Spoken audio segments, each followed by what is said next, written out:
Welcome to Do You AGRAY, a space where we have real conversations. I'm your host Bassam, and I have with me Lionel, Jermine, and we're privileged today to have Pastor Thomas Ongasa. Is that how you say your last name? Yes. Perfect. Yeah. Thanks so much for joining us. I know you have a short time with us today, so we want to jump right into the topic, the conversation for today, and you're the founder of Train Them to Fish, Yes. right? The founder, yes. Very good. Which is an organization located in Congo. Train Them to Fish is a US-based non-profit. Okay, So working in Africa, especially Congo. I see. Yes. And it's not just Congo, but other African Countries as well. countries that are mostly French speaking. Yeah, so we are focusing on French-speaking countries of Africa, 29 countries, but we have reached almost 10 of them. Nice. Wow, that's exciting. So I know that your work is mostly focused on evangelism, establishing medical clinics, and organizing missionary work, also mostly to the Africa continent. And we were talking about hopefully future trip for all of us. That would be exciting. But first question is, what are you trying to fish for? Salmon or tilapia? Or? Well, Train Them to Fish is a concept Uh-huh. because there's a Chinese saying that if you give me a fish, I will eat for a day and tomorrow I may come back to you again. Yes. But if you train me how to fish, I will fish for a lifetime. So I will not come back to you again. So it's a concept of training people how to make a living and also training people how to go and bring souls to Jesus. Wow. So two kinds of trainings. That's awesome. Yeah. You know, I've been thinking more lately about this. What's the purpose of religion? I know James talks about it a little bit, but I've come to the conclusion that if religion is kind of like the government, if the government is established to serve the people, right? They're elected members to serve the people. Religion is the same thing in a sense. If it's not helping its people, if it's not reaching their needs, if it's not alleviating suffering and elevating their educational levels and providing them with better opportunities to survive and even thrive, religion is kind of pointless. Yeah. And so that's kind of what you're doing, right? Yeah, I strongly believe that religion is not really about what people believe. Religion is about what people do. Yes. Because the very first word used in the Bible is not about being, it's creating. Yes. Making things happen. Yes. So in my mind, religion means to make things happen for the benefit of people. Yes. Not killing people or just preaching sermons while people are suffering. 100%. Yeah. So how did you get into all this? What inspired you to do such, to be the founder of such big organization? Well, that's one of the hardest questions when people ask me, how did you get to do these kind of things? Number one, I believe that God made me to do it. He created me. He designed me to do that. Because we have been created for a purpose. Yeah. And I strongly believe that the reason of my mission, my reason of my existence was to do that. And when the Lord opened my eyes to see the sufferings, I said, oh, I need to jump and from my position as a pastor to go where people are to do something to save at least one life at a time. Wow. That's awesome. So where were you born? I was born in Congo, DRC. Right. Okay. And so is Lionel, right? Oh yeah, I was born in Congo, Brazzaville. But I have how were you made aware of your purpose? Like at what age? Was it like from when you were like 2 years old, you knew that you were going to do that, or was there like a moment that happened? Well, my life is a miracle because my mother used to be a Roman Catholic nun. So she was. So she should not have kids, by the way. No. How did that happen? Yeah, that's a miracle. So something happened in Congo in the 60s. So there were war, and the rebels were just behind the nuns to rape them and to want to marry them. Finally, the, the Roman Catholic Church said we need to send them away for a leave until we know that they are safe. Yeah. So my mother left and she didn't come back again, and got married to my father, and I was born as the fourth kid. I'm not even the firstborn. So, and when I was born, my mother said, okay, I was called to be a missionary, and I lost my calling. So I want to dedicate this son of mine. When I was still a baby, I want him to be a missionary. So Wow. she started praying for me, Specifically. specifically to be a missionary. So then my mother died when I was 16 years old. But the same year, I became a preacher Wow. because it How old were reminded you? me. Now How old were you? 16. I was Oh, 16 years 16. old, yeah. Okay. At 16. And I became a preacher this same year because my mother is gone, and she used to tell me that I Yeah. have to become a missionary. So Yeah. I had a good pastor who coached me to be a missionary, and I went to the seminary. Then after the seminary, I was pastoring a church, and I became a conference leader. Then after my master's degree program, I was working on a community, a study between the church growth between English speaking countries and French speaking countries. So I saw that a lot of people are suffering. So I was impressed by the Lord to step down from my position and to go where people are and to start something. So, and the Lord impressed me that the best way of helping people is not just to give them things, but is to train them how to do things by themselves. Yeah. So true. Train them to fish. Yeah, Wow. very amazing. And I know that, and that's what I really like about you, Pastor Thomas, is because the expression, sometimes you're so heavenly minded that you're not earthly good. You're so ready to be translated that you don't actually take time to be like, how do I alleviate the suffering around me? Yeah. And sometimes I feel like as the church, we do have that tension where we don't want to focus too much on helping people right here, right now. We're always focusing on, oh, but no, soon it's going to be okay because Jesus is going to be here, so there's not going to be suffering anywhere. So let's not focus on this. How do you address this? Did you ever had some people that brought you this kind of criticism? Like, why are you focusing on poverty? Why are you focusing on only on health, and why not just do 100% just the preaching and Yeah, give people preaching, Bible? evangelism, Jesus coming soon. Yeah. Well, Repent. Jesus coming soon, but we believe that Jesus gave us a mission, Yeah. and he came to make disciples. And the very first sermon of Jesus Christ was about fighting poverty. The very first sermon, he said, "The Spirit of the Lord is upon me. It's The very Lord nice. anointed me to preach the good news To the poor. to the poor, to address their challenges, Yeah. to fight poverty.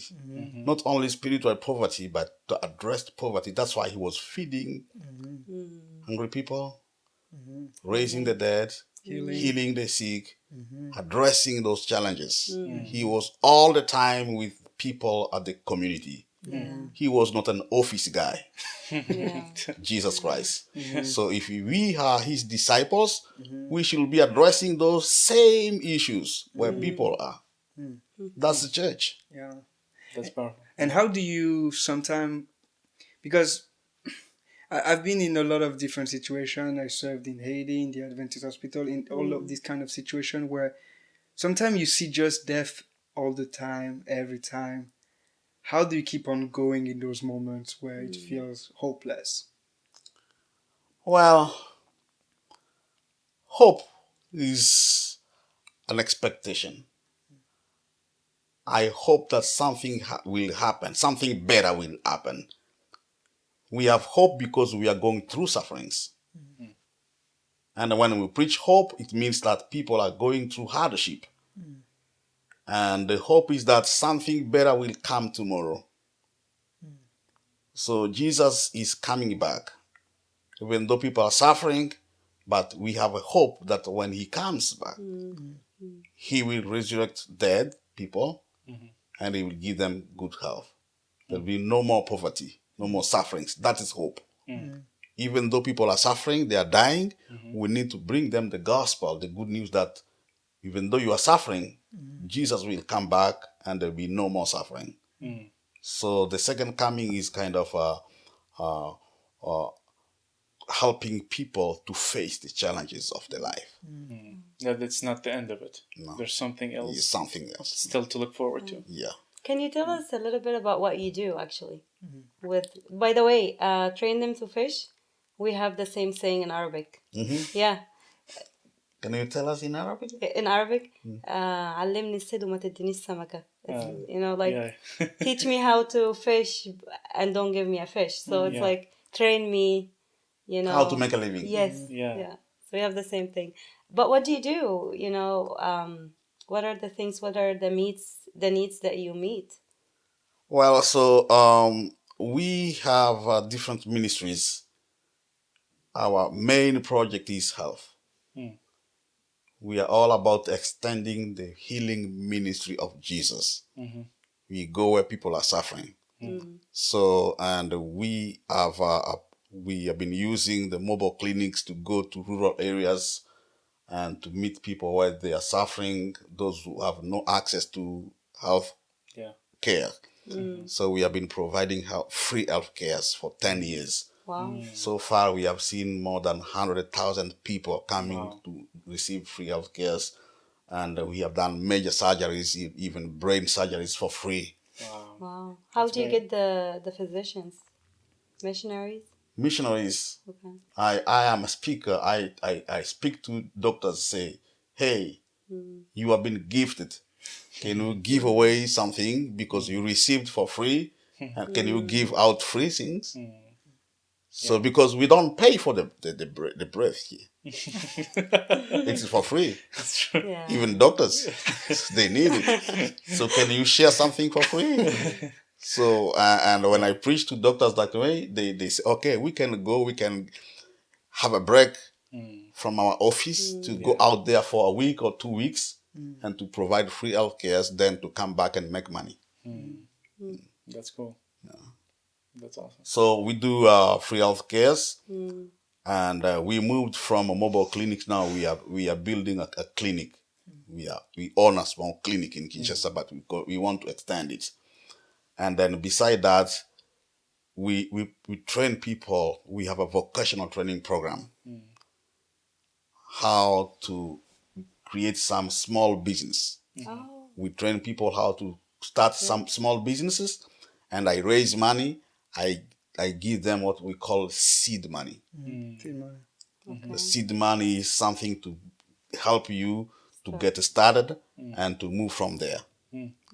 Yeah. So and we beside the training, and we take care of orphans. Yeah, we provide food, clothing, and some of them we raise money to send them to school. Yeah. And we are doing agriculture projects because we believe that if people are having access to food, they'll be in good health. Yeah. So they need to produce their own food by agriculture. So we train people how to do some gardening, growing vegetables. And then we preach the gospel too. Yeah. The biggest struggle, as far as I've heard or seen, is access to water. Access to water. Right? How do Clean you guys provide that? I recently watched a video that popped on my feed. It's this guy's I think one of the biggest, if not the biggest, YouTuber. His name is name for the channel is Mr. Beast, and he did this project recently that he dug, I don't know, Well some drilling, wells. yeah. I don't know if you heard about it, all over Africa, and so how do you do it? I mean, this guy has so much money, like he can easily do it. What's the process that you guys go through to? Yeah, we raise funds. We tell people about the needs where there's no water because water is like a gold in Yeah. other places. Yeah. So in America, you can enjoy drinking water have showers, and water. wherever you go, you have Yeah. water. But some places, people have they have no access to drinking water. They have no access even to shower. Yeah. So what we do is we raise money, we drill wells. Yeah. And so, because I feel like, as you said it, water is like gold. I mean, water in a place sometimes is a miracle. So that's the perfect transition. Do you have any miracle story in your work? I mean, you worked for 10 years, so I'm sure you've seen things that are amazing. Do you have any story that you recall, that you remember, that were just where you knew that it confirmed your calling, and also you knew that there is a higher power doing the work? So for me, every day is a miracle. Waking up every morning is a miracle. Yeah. And so even doing this interview is another miracle. But I can recall in my life as a minister, I became a pastor and unmarried pastor for 8 years. I was afraid to be married because I didn't want to have a wife, a woman in my life who is going to come and disturb me from my ministry. And finally, people kept telling me, you need to get married. You are not a priest. And finally, I prayed for 8 years as a pastor and I got married. Guess what? Just when we got our first baby and my wife was sick, she had a coma. She went all the way to the second coma. Wow. And the doctor came to tell me, so man, you are a man of God, but I want you to be prepared that your wife is going to die. And he called my family, he told them that be in good courage, she will not survive. Clinically, all the signs have shown that she will die. And I told the doctor, my wife will not die for one reason. I was not ready for marriage, but the Lord gave me this wife. He will not allow my wife to die. And the doctor said, okay, all the signs are there. And I told him, doctor, you are going to pray now for my wife. She will not die. You also. You pray, doctor. I am not a pastor to pray. I'm a doctor. I said, yes, I know, but you pray for my wife. And he prayed. Yeah. And that same day, I went to call my mother-in-law. I said, my wife is not going to die. And I spent a night, whole night praying. I was doing what they call the walking prayer, praying while walking. And I was going all around the hospital, every single corner, praying.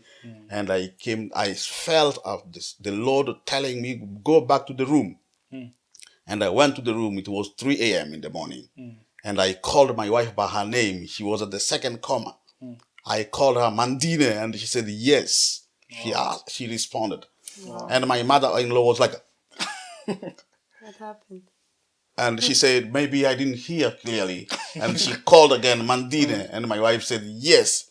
Do you need a cup of tea? She said, yes. If you need a cup of tea, then stand up. And she stood. Wow. And everybody at the hospital was like, what? Yeah. And the doctor, all the nurses, they were wondering not at my wife, but they were coming to me say, you are a man of God. This is nothing else but God. So I saw the miracle. Wow. That's why I believe in healing ministry. And I'm involved in extending the healing ministry of Jesus Christ. Physically, we can provide drugs, we can treat people, but we believe that Jesus is the one who heals sick Yeah. people. So That's a miracle. yeah. That's why I'm really involved in extending that healing ministry. That's beautiful. And that's I think is the greatest miracle is actually doing something. Yeah. It's the greatest miracles is the changed heart when you believe and you want to actually do something, because God can do miracles, but He wants to use us too, right? Yeah. Yeah. I like the name is the two fish is also taken probably when Jesus fed the Yeah. 5,000, right? Yeah. So what is it? 5 loaves of bread and 2 fish. Yeah. And you've You've seen Yeah, so we 100,000. train people. Number one, we train them to make a living. That's the first fish. And number two, we train them how to win souls for Jesus. It's awesome. Train them to fish. That's amazing. awesome. That's Yeah. awesome. If you are fishing for this life, there's another life coming. So I have a question for you. So in those 10 years of work that you have done to train them to fish, I'm sure you talk with a lot of people. I'm sure they ask you a lot of questions. What are questions that people never ask you, but you would like to answer? Like, So, why are you doing this? The purpose. Yeah. Because when we run some non-profits in Africa, people think that we are running it for money. We are raising money to be rich, or we are raising to be famous. We are doing things to be known. So, and this kind of interviews. So you are doing this interview to be known, to be exposed. Why are you doing this? So that's some people. Yeah, they don't ask those kind of questions, but some people do ask it. But for me, I would like people to know that I am doing this because I want to share the love of Jesus Christ. And the love is not just words, the love is practical things. It's action. Because to me, I believe the Bible tells me that God loved me. And to prove that love, his son was hanged on a tree. Practical. He gave his life to me. Wow. And what better place but, in Africa, because, I went to Kenya for about about a year, 9 months.